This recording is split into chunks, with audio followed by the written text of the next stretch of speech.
यहाँ हर पल चैन बरसता है, यहाँ हर पल चैन बरसता है। जंगल में जोगी बसता है, कभी रोता है कभी हंसता है। जंगल में जोगी बसता है, यहाँ हर पल चैन बरसता है। हमारे मन की कल्पना दुख है और मन की कल्पना ही सुख है।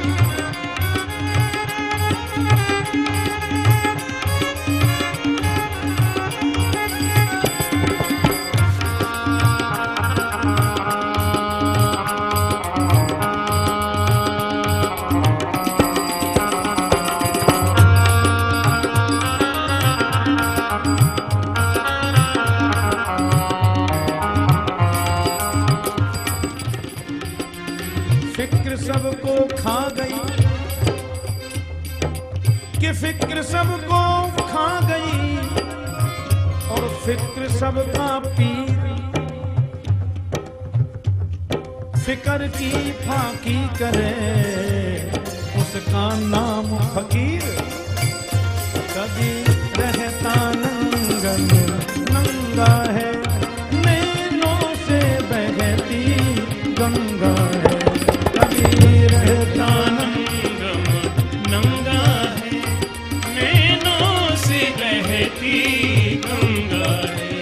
जो मिल जाए सो चंगा है, ना मिल जाए तो भी चंगा है। जंगल में जो भी बसता है, कभी रोता है कभी हंसता है। जंगल में जो बसता है।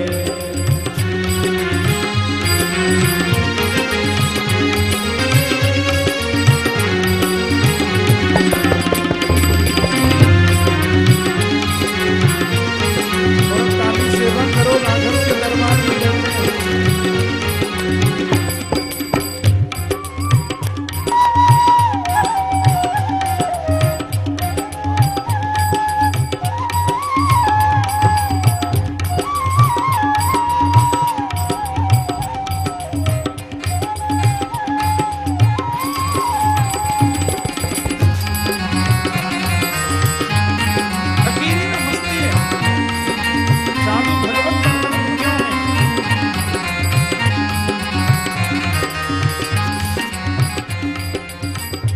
हद में चले सो औलिया, हद में चले सो औलिया, बेहद चले सो पीर। और हद अनहद दोनों चले उसका नाम फकीर। मुझे बादल स्नान कराते हैं, सब पक्षी गीत सुनाते हैं। मुझे बादल स्नान कराते हैं, सब पक्षी गीत सुनाते हैं। सब वृक्ष ये रिश्ते नाते हैं, सब वृक्ष ये रिश्ते नाते हैं। कर पाई प्रीति जगाते हैं, जंगल में जो भी बसता है। कभी रोता है कभी हंसता है, जंगल में जो भी बसता है। कभी रोता है कभी हंसता है, जंगल में जो भी बसता है। कभी रोता है कभी हंसता है, जंगल में जो भी बसता है।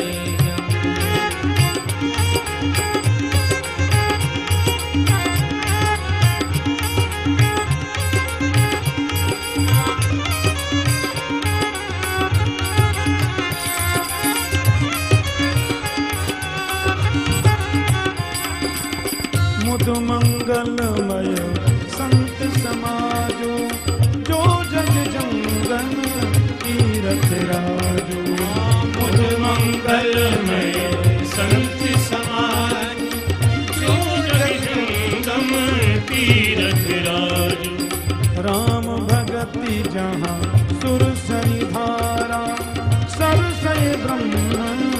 विचार प्रसारा।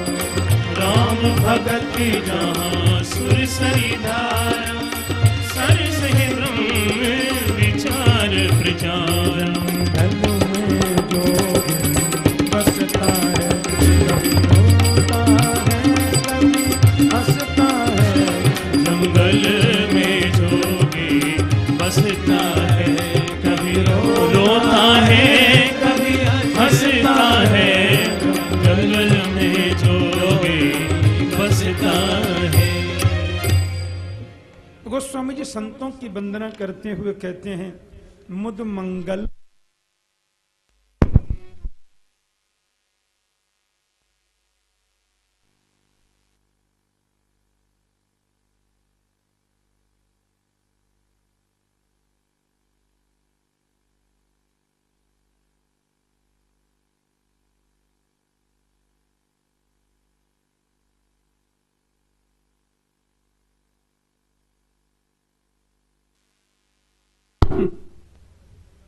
मुद मंगलमय संत समाजू, जो जग जंगम तीर्थ राजू। कहते हैं संतों का जो समागम है वो चलता फिरता तीर्थराज है। राम भगति जहां सुरसरी धारा, परमात्मा की भक्ति की जहां सुरसरी गंगा की धारा बहती है, जिसमें ब्रह्म ज्ञान अद्भुत प्रीति इसका विचार प्रसारित होता है, ऐसे संतों को हम केवल मानव रूप में न समझें, उनको चलते फिरते तीर्थराज ही समझें। नहीं दरिद्र सम दुख जग माही, संत मिलन सब सुख जग नाही। रामायण जी के उत्तरकांड में वर्णन करते हैं गोस्वामी जी कि दरिद्र से बढ़कर के दुनिया में कोई दुख नहीं है, लेकिन संत मिलन से बढ़कर के संसार में कोई सुख नहीं है। जीवन में प्रयास हो कि हमें संत मिले। अच्छा, एक और बात आपसे बताएं कि सब ही सुलभ सब दिन सब देशा, सेवत सादर सकल कलेशा। संत सब जगह सुलभ है, ऐसा कोई दिन निश्चित नहीं है कि उसी दिन मिलेंगे। रामायण जी में एक बात कही है कि पांचों का जीवन परोपकार के लिए होता है। ध्यान से सुनना। संत, बिटप, सरिता, गिरिधरणी, परहित लाग करहि निज करनी। ये पांच का जीवन परोपकारी है, अपने लिए कुछ करते ही नहीं है। कौन कौन से? बोले संत। बिटप माने वृक्ष, सरिता माने नदी, गिरी माने पर्वत और धरणी माने पृथ्वी। पर्वतों पर जाओ, बड़े बड़े रत्न छुपे हैं पर्वत में, बड़ी बड़ी बूटियां हैं स्वास्थ्य के लिए, पर्वत में प्राप्त होती हैं। पारसमणि जैसा पत्थर भी पर्वत पर प्राप्त हो जाता है। वृक्ष का जीवन भी परोपकारी है। वृक्ष की छाया कोई लेता है, वृक्ष के पत्ते कोई और ले जाता है, वृक्ष के फूलों को कोई और ले जाता है प्रयोग के लिए, वृक्ष के फल कोई और ही खाता है। नदी, नदी का जीवन परोपकार के लिए है। हम नदी में जाते हैं तो स्नान करते हैं, आचमन करते हैं, अर्घ्य करते हैं, तर्पण करते हैं, शरीर की गंदगी को मिटाते हैं, स्वच्छ बनते हैं। पृथ्वी में 5 किलो हम गेहूं बोते हैं, 50 किलो वापस मिलता है। पृथ्वी को जोतकर खाद डालकर उसमें जो अन्न डालते हैं वो 1000 गुना हमें ज्यादा मिल जाता है। इन सब का जीवन परोपकार के लिए है। लेकिन संत का नाम ही पहले क्यों लिया? प्रेम से बोलो जय श्री राम। वृक्ष, गिरी, जमीन, नदी, ये सब परोपकार के लिए हैं, पर संत का नाम पहले नंबर पे क्यों लिया परोपकारी? तो गोस्वामी जी कहते हैं हमें सुख प्राप्त करना है तो वृक्ष के पास हमें जाना पड़ेगा, वृक्ष उखड़कर हमारे पास नहीं आएगा। पर्वत से हमें बूटियां प्राप्त करनी है, पर्वतों से हमें रत्न प्राप्त करने हैं, तो पर्वत के पास हमें जाना पड़ेगा, हमारे पास पर्वत नहीं आ सकता। ये परोपकारी हैं। नदी में स्नान करके स्वच्छ बनना है, पवित्र बनना है, तर्पण करना है, तो हमें नदी के पास जाना पड़ेगा, नदी तो हमारे घर नहीं आ सकती। लेकिन परोपकारियों में साधु का जीवन सबसे श्रेष्ठ क्यों? कि तुम इनके पास जाओ या मत जाओ, पर ये कृपा करके तुम्हारे घर पधार जाते हैं और उपदेश करके आनंद देते हैं। इसलिए साधु का जीवन ज्यादा श्रेष्ठ है। मुद मंगलमय संत समाजु, तो सब ही सुलभ, सब दिन सब देशा। सब जगह संत सुलभ होते हैं, उनका सत्संग सुलभ होता है। सब देशा, सब देशों में प्राप्त होते हैं। इसलिए सेवत सादर समन कलेशा, यदि आदर से संत सेवन करें, सत्संग करें, तो हमारे कलेश दूर हो जाते हैं, हमारे क्लेशों का निवारण हो जाता है। और देखो कितने लोगों के जीवन में साधु संग के प्रभाव देखने को मिलते हैं कि वाल्मीकि नारद खट जोनी, निज निज मुखन कही निज होनी। ऋषि वाल्मीकि का जीवन देखो, बचपन में अच्छे लोगों का सानिध्य नहीं मिला तो मार्ग में चलने वालों को लूट लेते थे कभी कभी, लेकिन उनके हृदय में ज्ञान तो था, विप्रकुल भूषण है। संत नारद पधारे और वाल्मीकि मुनि अपनी कथनी वाल्मीकि रामायण में स्वयं बताते। तो नारद जी महाराज ने कहा, तुम ये क्यों करते हो बालक? बोले साहब ये तो हमारा काम है। नहीं नहीं, ये पाप है, ऐसा नहीं करते। किसी को मारना, किसी को लूट लेना, ऐसा नहीं करते। कौन कराता है तुम्हें? बोले हमारे जो धर्म माता पिता है ना, जिन्होंने पाला मुझे, उन लोगों को कहने से करते हैं। नारद जी बोले, पर ये तो बहुत बड़ा पाप है बेटा, ये नहीं करना आपको। उनसे जाके पूछ के आओ कि जो तुम कर रहे हो उसका पाप जो होगा उसको वो भी आधा लेंगे क्या, पाप का फल? उन्होंने कहा, देखो भाई ये हम लेना वेना ये पाप हम नहीं जानते, जो तुम करते हो, जो लाते हो वो हमें दे दिया करो। उस बालक ने कहा, हमारा युवा ने कहा, तो मैं क्या करूं? नारद ने कहा, एक ही काम करो, राम राम राम राम जपो।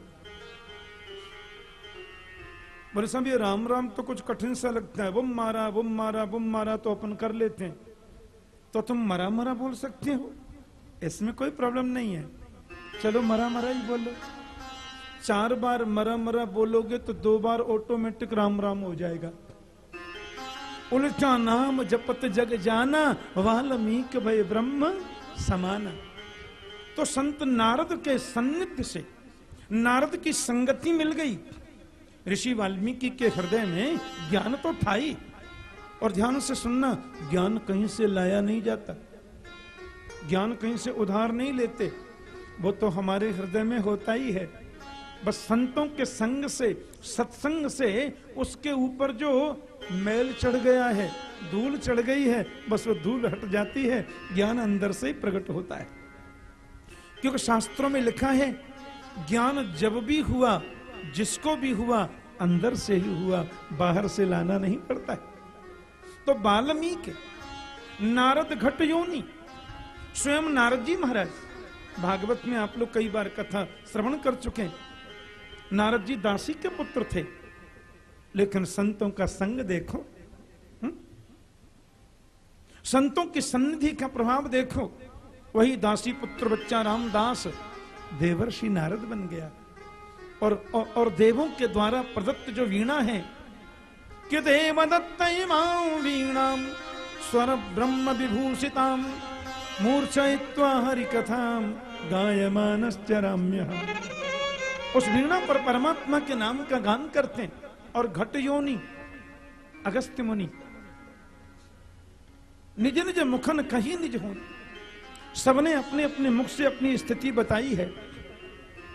इसलिए संतों का सानिध्य मिले, अपने जीवन में प्रयास करो। हे भगवान, एक संत ने कहा, हे राम जी, मैं आपसे कोई विशेष निवेदन नहीं करता, मैं आपसे कोई विशेष रिक्वेस्ट नहीं करता कि मुझे बैकुंठ दे दो, कि मुझे स्वर्ग में भेज दो, या कि मुझे मुक्ति प्रदान कर दो। एक निवेदन मेरा आपसे जरूर है, क्या? कि मुझे किसी संत के चरणों में भेज देना, किसी साधु की सन्निधि मुझे प्राप्त करा देना। राम जी बोले क्यों? क्योंकि संत की सन्निधि यदि मुझे मिल गई, संत सन्निधि का फेविकॉल यदि मुझे मिल गया, तो राघव तुम मुझसे दूर कभी जा ही नहीं सकते, तुम्हारी कृपा मुझे कभी छोड़ ही नहीं सकती। इसलिए संत सरल चित जगत हित, जगत के हित के लिए उनका जीवन है। संत का सरल चित्त होता है। तो बंदऊ संत समान चित, हित अनहित नहीं कोई, अंजलि सम शुभ सुमन जिमी सम सुगंध कर दो। संतों का समागम जीवन को श्रेष्ठ बनाता है, जीवन को अद्भुत बनाता है। महापुरुषों की वंदना करते करते, संत चरित्र की व्याख्या करते करते गोस्वामी जी महाराज आनंद में भर गए और फिर वो सोचने लगे कि मुझे कहाँ चलना है, अब मुझे कहाँ जाना है। तो गोस्वामी जी सबसे पहले अयोध्या नगरी में पदार्पण कर रहे हैं, श्री अवध में प्रवेश करते हैं। और अयोध्या में मानसिक रूप से प्रवेश करते करते गोस्वामी जी ने राजा दशरथ को पहले प्रणाम नहीं किया, क्योंकि अंत में तो वे सब व्यक्ति के रूप में ही प्रतिष्ठित हैं और गोस्वामी तुलसीदास व्यक्तिवादी नहीं है, वो तो समष्टिवादी हैं। इसलिए उन्होंने सर्वप्रथम उस भूमि को प्रणाम किया, उस नगरी को प्रणाम किया और 3 नारियों की वंदना की। गोस्वामी जी ने ध्यान देना, प्यार से बोलो जय श्री राम। बंदहूं अवधपुरी अति पावन, बंदहूं अवधपुरी अति पावन, बंदहूं अवधपुरी अति पावन, बंदहूं अवधपुरी अति पावन। सरजू सरितल कलुष नशावन, सरजू सरितल कलुष नशावन। प्रणवहु पुर नरी नारी बहोरी, प्रणवहु पुर नर नारी बहोरी, प्रणवहु पुर नर नारी बहोरी, प्रणवहु पुर नर नारी बहोरी।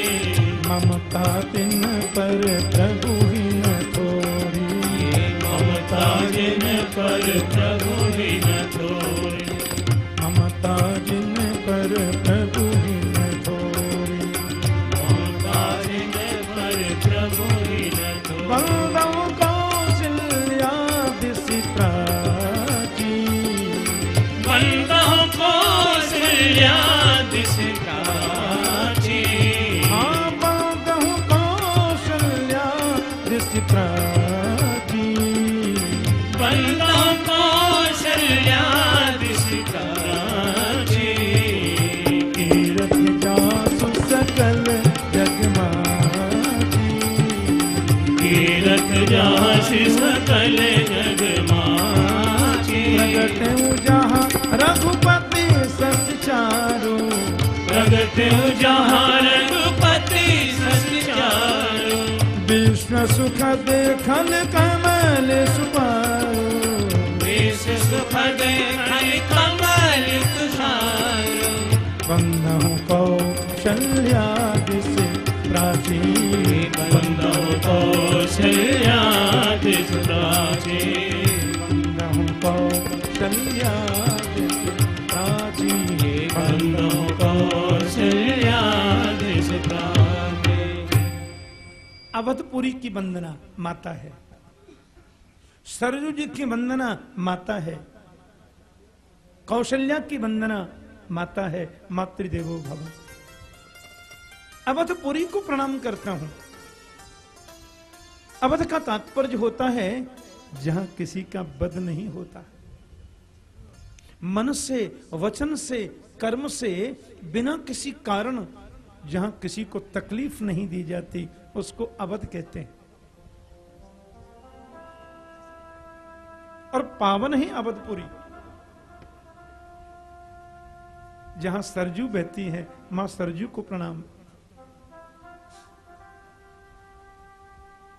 जही मज्जन से बिनहि प्रयासा, भगवान राघव कहते हैं कि सरजू का मज्जन करने से, सरजू स्नान करने से नर बिना किसी प्रयास के मेरे पास में पहुंच जाता है। एक महापुरुष ने तो और सुंदर बात कही, यमुना का आचमन करने से हम पवित्र होते हैं, गंगा का स्नान करने से हम पवित्र होते हैं, लेकिन सरजू माता का तो केवल दर्शन भी कर लिया जाए तो पवित्र हो जाते हैं। बोलो जय श्री राम। ऐसा लिखा है रामायण जी में। सरजू जी को प्रणाम करता हूं। और माता कौशल्या, वो तो पूर्व दिशा है। बंदहु कौशल्या दिशि प्राची, कौशल्या माता तो पूर्व दिशा के समान है, क्योंकि चंद्रमा पूर्व में ही उदय होता है, सूर्य पूर्व में ही उदय होता है। भगवान भास्कर राम रूपी चंद्रमा जहां प्रकट हुए, आहा, ऐसी अवधपुरी को प्रणाम, सरजू को प्रणाम, मां कौशल्या को प्रणाम। भगवान राम जी जब आ रहे थे ना रावण को मार के, तो लक्ष्मण जी महाराज ने दूर से राघव से कहा, जरा देखिए ना इस लंका को, ये सुवर्ण की लंका कितनी सुंदर लगती है। राम जी ने कहा, नहीं नहीं, अपि स्वर्णमयी लंका, ये लंका यद्यपि स्वर्ण की है लक्ष्मण, लेकिन मुझे न रोचते, मुझे सुंदर नहीं लगती, क्योंकि जननी जन्मभूमिश्च स्वर्गादपि गरीयसी। और जब राम जी विमान में बैठ करके आए और अयोध्या को दूर से देखा, तो प्रणाम करते हुए लक्ष्मण से बोले कि अति प्रिय मोहे यहाँ के बासी, मम धामदा पुरी सुख राशि। राम जी कहते हैं, अयोध्या तो मुझे प्रिय है, अयोध्या में निवास करने वाले संत महात्मा गृहस्थ नर नारी मुझे बहुत प्रिय हैं, क्योंकि मेरा धाम है ये, सुख की राशि अयोध्या। उसमें सुख का वर्धन करती हैं सरजू, जहां विराजती है माता कौशल्या, जिस पूर्व दिशा से रामचंद्र का प्राकट्य होता है। उस पूर्व दिशा रूपी मां कौशल्या को मैं वंदना करता हूं, संपूर्ण परिवार की वंदना करता हूं। दशरथ महाराज अपनी पत्नियों के साथ में विराज रहे, उनको भी वंदन। गोस्वामी जी ने सबकी वंदना की, तो कुछ लोग ऐसा बोल देते हैं, अरे साहब, जब सबकी वंदना कर रहे थे, भूत प्रेत पिशाचों की भी वंदना कर दी, जनक महाराज के साथ में अन्याय हो गया, जनक के कुल में बड़े बड़े ज्ञानी हुए, उनकी वंदना नहीं हुई, उर्मिला जी के बारे में कुछ नहीं कहा, मंडवी जी के, नहीं नहीं, ये बात नहीं है। कुछ व्यक्तित्व ऐसे होते हैं जिनको केवल प्रणाम किया जा सकता है, निवेदन नहीं किया जा सकता। महाराज जनक के कुल में, जनक महात्मा के कुल में तो एक एक पात्र इतना व्यक्तित्व लिए है, ऐसे कर्म के, ज्ञान के, भक्ति के गौरी शंकर शिखर पर बैठे हुए हैं, उसके बारे में लिखना बड़े बड़े कवियों के भी बस की बात नहीं है। लेखनी रुक गई, बड़े बड़े कवियों की लेखनी रुक गई जब जनक वंश पर वो लिखना आरंभ किए, क्योंकि इस वंश का एक एक पात्र ऐसा है। कुछ पात्र तो ऐसे हैं जिनका निवेदन आपको नहीं मिलेगा, खाली दर्शन ही मिलेगा, लेकिन वो व्यक्तित्व छोटे नहीं है।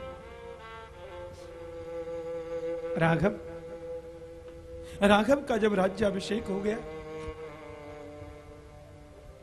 सूर्यवंशावतंश भगवान राम जब राज्याभिषेक के बाद में गद्दी पर बैठे, आज राघव की आंखों में खुशी के आंसू थे। और ऐसी कुछ परंपरा है कि जब राज्य गद्दी पर बैठे तो अपने प्रियजन छोटों को कुछ दिया जाता है।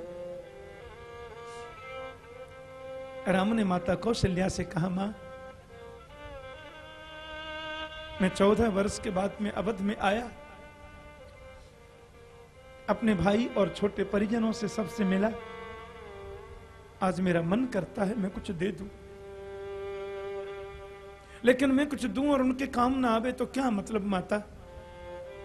इसलिए मैं चाहता हूं कि सब मेरे पास आएं और सब कहें क्या चाहिए वही मैं देना चाहता हूं। माता कौशल्या बहुत प्रसन्न हो गई और कहा, बेटा भरत, मांडवी, लक्ष्मण, उर्मिला, श्रुतकीर्ति, शत्रुघ्न, आओ बेटा। आज राघव ने सबको बुलाया है, सभा भवन में सब लोग चलें और जिसके मन में जो इच्छा है सो मांग लो। बिल्कुल घरेलू चर्चा कर रहे, राज दरबार की अंतरंग वार्ता। राम जी की आंखों में प्रेमाश्रु है। बहुत दिनों तक आप सबसे दूर रहा, मेरे छोटे भाई और सब बहुएं। आज मेरा मन करता है कि मैं कुछ दे दूं। मांगो, क्या चाहिए? जिसकी जो इच्छा हो सो मांगो। और क्योंकि भरत सबसे बड़े हैं इसलिए भरत कुछ कहें। राम के बाद भरत का ही नंबर है ना। महात्मा भरत मुस्कुराकर बोले, बस मेरी तो एक ही मांग है राघव, कि जन्म जन्म रति राम पद यह वरदान न आए। जन्म जन्मांतर तक आपके चरणों की रति बढ़ती रहे, आपके चरणों में प्रीति बढ़े राघव, और कोई अभिलाषा नहीं है। महात्मा भरत की पत्नी मांडवी जी, मां कौशल्या ने कहा, तुम कुछ मांग बेटी। मांडवी जी बड़ी गंभीर है, भरत जैसे।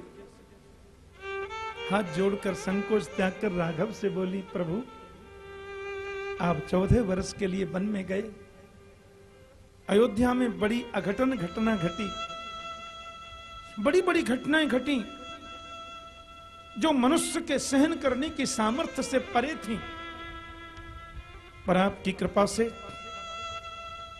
उन घटनाओं को झेलने के लिए हमने जिस धैर्य का परिचय दिया, जिस धैर्य के साथ में उन घटनाओं को हमने सहा, यह धैर्य हमेशा आपकी कृपा से हमारे हृदय में बना रहे।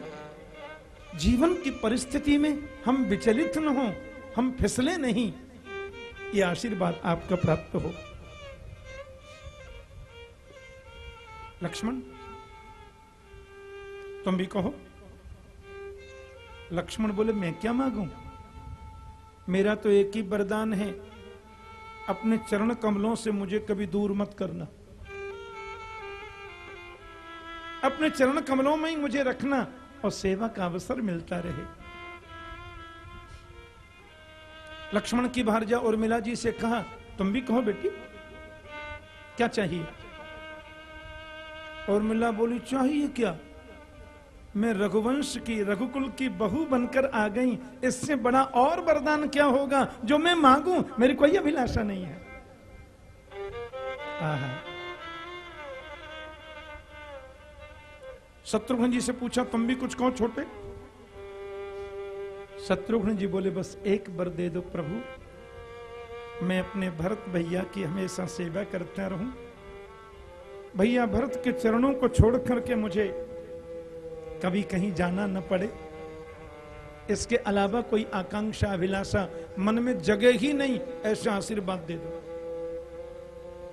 लेकिन क्रांति तो तब आई जब शत्रुघ्न की भार्या, रघुकुल की सबसे छोटी बहू श्रुतकीर्ति के मांगने का अवसर आया। राम जी बोले, मांगो बेटा।